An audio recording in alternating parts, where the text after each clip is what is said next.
Hi, I'm Tracy Gowdy, the president and founder of Home Care by Design, a senior community without walls. And perhaps more importantly, I'm a registered nurse.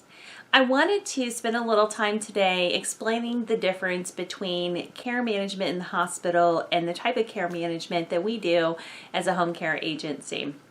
Now, care management in and of itself can be confusing because it can be called a variety of different names. Care management is primarily seen in a hospital type setting or any kind of a facility, nursing facility, rehab, assisted living that may have like a skilled aspect to it. So that's where you're oftentimes going to find these type of care management people.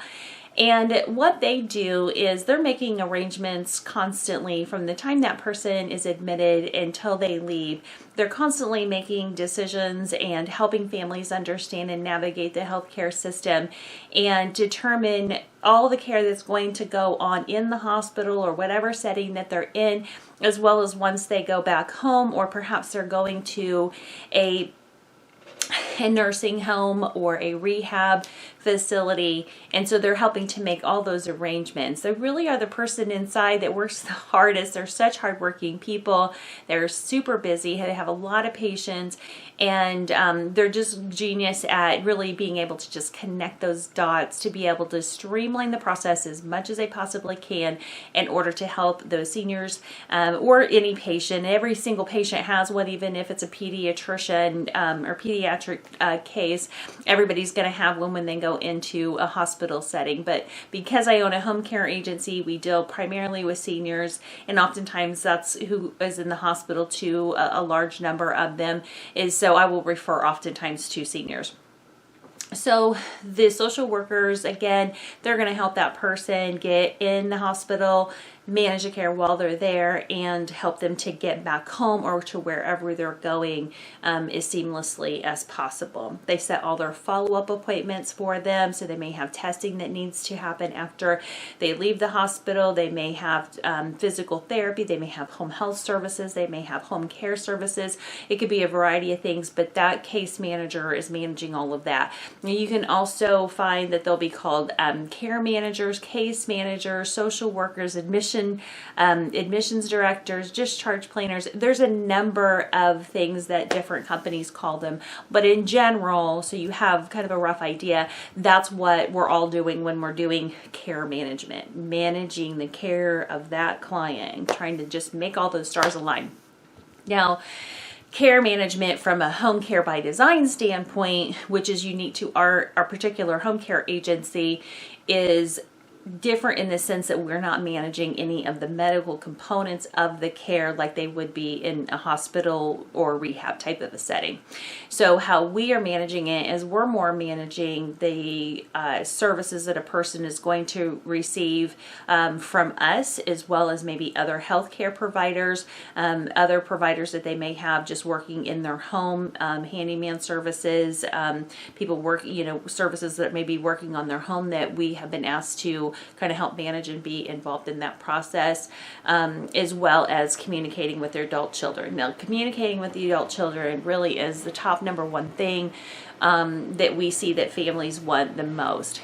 And the majority of our families, I would say the adult children live in other states, sometimes other countries, and they need somebody to really be the eyes and ears for them to help monitor their parents' health and safety and make sure that their needs are getting met and that they can have peace of mind not having to worry about their parents. And so that's what we are. We're the eyes and ears for them. We're the boots on the ground, if you will. And we would still have caregivers in there or personal care assistants with that person. So it's two different things. So one with the care management, that's more handled from an administrative standpoint, and again connecting all those dots similar to what they would do in a hospital setting, but we're doing it on the outside once the person goes home and making sure things continue to run smoothly and take the chaos out of kind of the circumstances, particularly if they're dealing with a health crisis, and keep the communication flowing with the family member or trust officer or an attorney or whoever that might be that person has as their trusted advisor. and the caregivers are the ones who are actually providing the care, such as bathing, dressing, making meals, shopping, errands, transportation, going back to the doctors for those follow-up appointments, and those type of things. So they're really two very different things. One of the things that we see often with our care management is that the families, again, want to be very involved. Sometimes we've had 5 siblings that we will coordinate a call with every single month, and our team gets together, their family jumps on the phone. Sometimes we do them by Zoom now, and whoever can get on there, we have a standing appointment once a month, and they get on there and we all discuss kind of what activity has happened during the past month. Obviously, if it's something that has been like urgent, they already know about it. We haven't waited to tell them, but there's a number of things that are maintenance or action items that we're working on, or sometimes the family's working on and they need to update us about it. It's really a team effort. It's such a team effort, and we love working with our families because we just feel like that's when our seniors get the highest quality of care, is when everybody's working together and kind of singing from the same songbook. And every month we meet and we go over a proactive plan to say, here's all the things that are going on, and here's all the things that need to happen, and when they need to happen, and who's going to be doing that.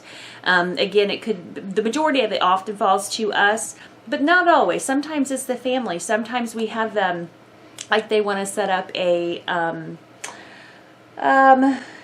we have somebody, for instance, who has some memory issues, and so they oftentimes would go out the door and we would not be able to hear them, and they could be rather quick about it. And so the family ended up getting like a security system that would have a bell on it that would go off if they were to get out that door.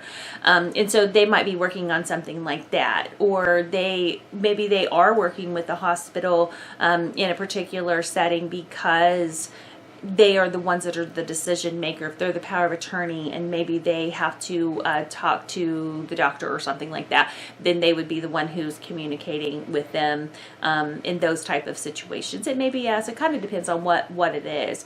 But the point is that it's all teamwork and we all work together on it. And it really makes things go very smoothly. It takes us about 3 to 4 months to really get everything ironed out. It starts right away, but it is a process depending on how many complexities and how many people are involved. Is dependent on how long it's going to take for us to kind of get everything kind of flowing like a well-oiled machine, which is our goal.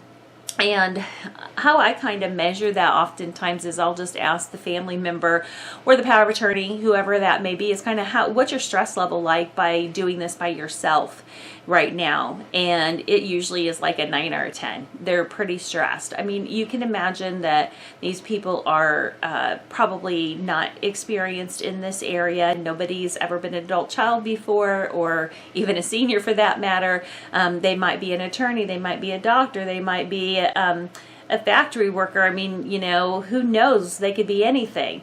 But what they're not is a care manager.